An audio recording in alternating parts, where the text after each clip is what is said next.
Hey travel families! Having recently been to Porto, we wanted to share with you our recommended itinerary for this incredible city for families. Today, we're sharing our complete 3-day guide to Porto that we tested with our own kids. And trust us, we've made all the mistakes so you don't have to.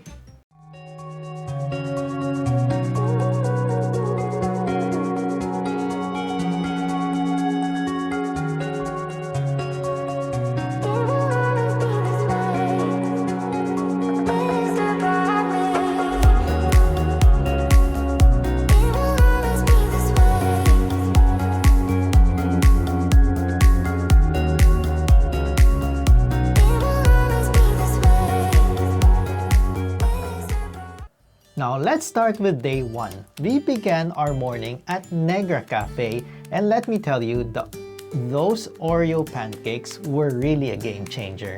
The kids couldn't believe their eyes when this massive pancake arrived. So, after breakfast, we headed to the Casa de Musica, which is really just outside of this cafe. Now, we actually decided not to go inside, and here's why. The outside space was perfect for the kids to run around while we took photos. Sometimes the simplest solutions work best, right? Yes, and there's also a small monument with a bit of a park right across the street. So it's also nice to go to the other side just to see the Casa Musica from a bit more of a distance and for the kids to have a bit more time to roam around. So we see what's inside. So we're now currently at Mercado Bom Cedo, and I can say that this is a very interesting place. Interested to try the different things that are here, particularly from Portugal. And the next stop is the Crystal Palace Gardens. This was a magical. Our little ones couldn't believe their eyes when they saw the first peacock strutting around. We found this amazing playground with the most incredible view over the Douro River.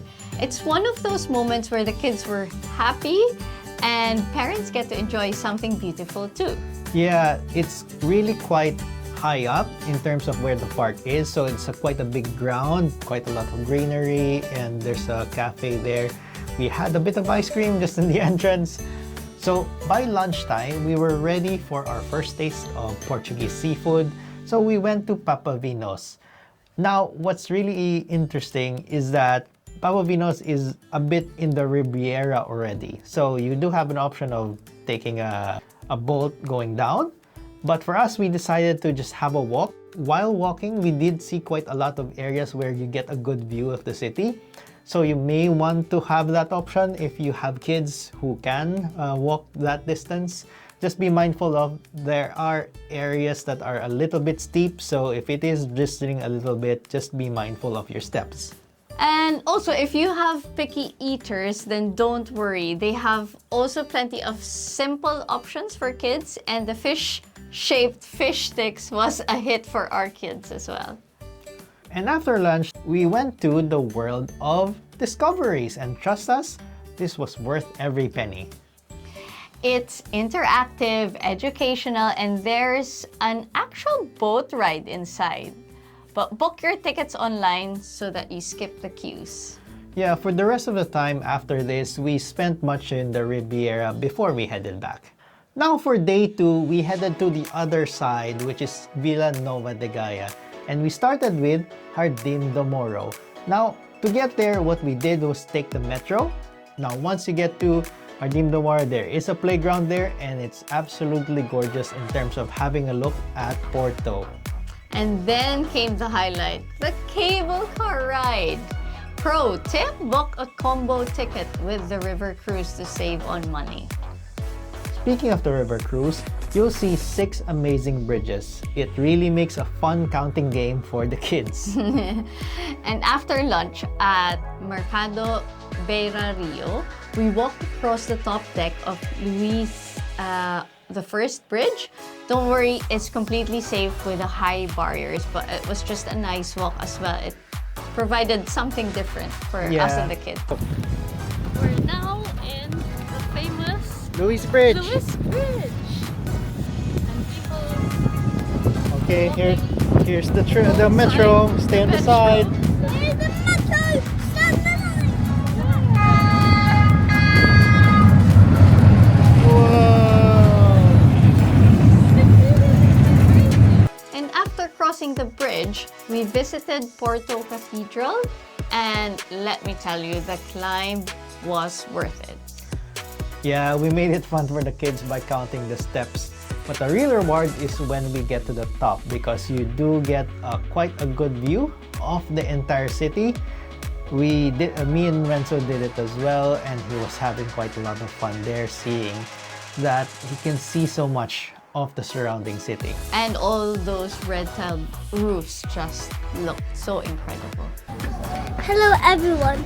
This tower of this church goes really high, and it took a long time for us to get up because it is really high. If you see it over there, then it's really high. Were you very tired? Yeah, I was tired because Was it a good view on the top? yeah, that's where we were. Okay, shall we go down find mommy? Yeah, and we'll show her. See everyone later. See you later. So our next stop was Sao Bento Station, and this is where we turned history into a game. Yeah, these walls were covered in beautiful blue tiles that tells Portugal's story. So we played I Spy with the kids, looking for horses, kings, and battles in the tiles. So yes, even though it's actually you'd think that, oh, it's just a station, because of how it's designed and how it looks like, it's definitely something that you'd like to pass by when you have the time. Another thing that is close by is Imperial McDonald's. Yes. Which was amazing because the design inside was very intricate because they preserved everything as how it looked before. Now I know what you're thinking, McDonald's? But trust me, this isn't your regular McDonald's at all. Not your typical Portuguese food, but yes, even if you can just go in, maybe have a quick snack, it lets you see this wonderful structure or building. Now for day 3, we did have a few different options that you can choose from because we did stay there for a bit longer, but have a look at these options that we have and see what you think. First option is Braga. So if you choose this option, you have to start early at Bom Jesus do Monte. Those Baroque stairs are stunning, but here's our parent hack. Take the funicular up and walk down. The kids love the funicular ride, obviously, and walking down is much easier than climbing up all those stairs. And what's really nice about this place is that there's this small area that has a like a mini waterfall, and Renzo just wanted to go around behind it. It's a little bit of a quiet, a nice game. So good to go around. It's also is quite high up, so you do get quite a nice view as well. Then head to Braga Cathedral. It's one of Portugal's oldest churches, and the gold details inside are absolutely spectacular. Now for lunch, we discovered this amazing place called Atipika. The kids were fascinated because you can see some old ruins through the glass floor beneath you, so you feel like you're floating while you're having your lunch. Hello everyone, we are in the center of Braga. And we can see, yeah, mommy's still in the parking. But look, there's a big church over there. And there's lots of shops. I think we're going to explore here, right, Renzo? Let's explore. Yeah. The alternative option you might like is Guimaraes. Starting at the castle, this is where Portugal was born really, and it feels like stepping back into a fairy tale. Now close to it, there is also the sanctuary of Penha. The ride itself is exciting, but the views at the top are breathtaking. We had lunch in the historic center and then spent the afternoon exploring Largo da Oliveira. The kids loved running around. It was a very picturesque square, while of course we enjoyed some coffee and pastries. Now, there is a third option if you wanted to be a bit closer to the city, which is Matosinhos Beach. What we did is that we took a metro ride going there. There's also a bus option, and if you're quite early, there's an old tram that goes there. That is the more touristy option, but it does get a little full. But if you have an available time that you can come early, that is also quite a nice option. I was actually also surprised. The beach was quite huge and the sand was very soft. I didn't expect that. So it was perfect for building sand castles. The kids absolutely loved that. We spent a lot of time there. It was a bit windy during the time we went, but still we had the sun and the kids were enjoying, so it was perfect. And there was a lot of places where you can get good food as well. Yeah, for lunch we had and for lunch we ate at Mea Now Matosinhos, and it was some of the freshest seafood we've ever tasted. They're super welcoming to families, and they even have a children's menu. So if you enjoyed this, we'd really appreciate it if you can subscribe, hit that notification bell, and next time we'll take you to a different place. Drop a comment below if you have any plans around going to Porto. We'd love to help you in your next perfect family trip. Until next time, Bye!